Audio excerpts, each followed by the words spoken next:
16 February 2026 रोजी होणारा physics विषयाचा पेपर बोर्डाच्या परीक्षेत कसा लिहायचा ते आज आपण या व्हिडिओमध्ये पाहणार आहोत. तर सेक्शन ए जो असणार आहे तो एकूण 18 मार्क्ससाठी असणार आहे, ज्यामध्ये प्रश्न पहिला जो असणार आहे ते MCQ आपल्याला लिहायचे आहेत, ज्यामध्ये ऑप्शन आणि त्याचे उत्तर लिहायचे आहे. प्रश्न अजिबात यामध्ये लिहायचे नाही, जो असणार आहे 10 मार्क्ससाठी असणार आहे.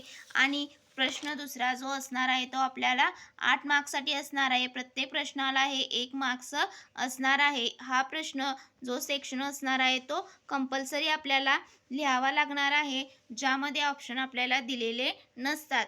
त्यामुळे हा 1 मार्काचा प्रश्न देखील आपण सोडायचा नाही. 1 मार्काचे प्रश्न हे असणार आहेत, 8 सोडवायचे आहेत. त्यानंतर असणार आहे सेक्शन बी असणार आहे, जो असणार आहे 16 मार्क्ससाठी, ज्यामध्ये आपल्याला 8 प्रश्न सोडवायचे आहेत. प्रत्येकी मार्क्स हे 2 असणार आहेत. 2 मार्क्सच्या अनुषंगाने आपल्याला याचे उत्तर हे बोर्ड परीक्षेत लिहायचे आहे. यामध्ये आपल्याला एकूण 8 प्रश्न हे सोडवायचे आहेत.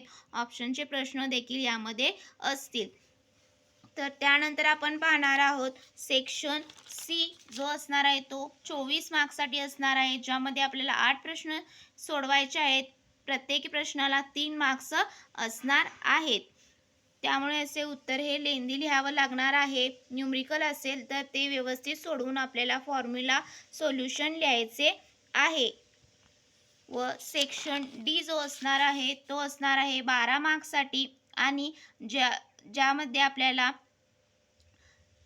3 प्रश्न हे सोडवायचे आहेत आणि प्रत्येक प्रश्नाला हे 4 गुण असणार आहेत. त्यामुळे हा प्रश्न देखील व्यवस्थित सोडवायचा आहे.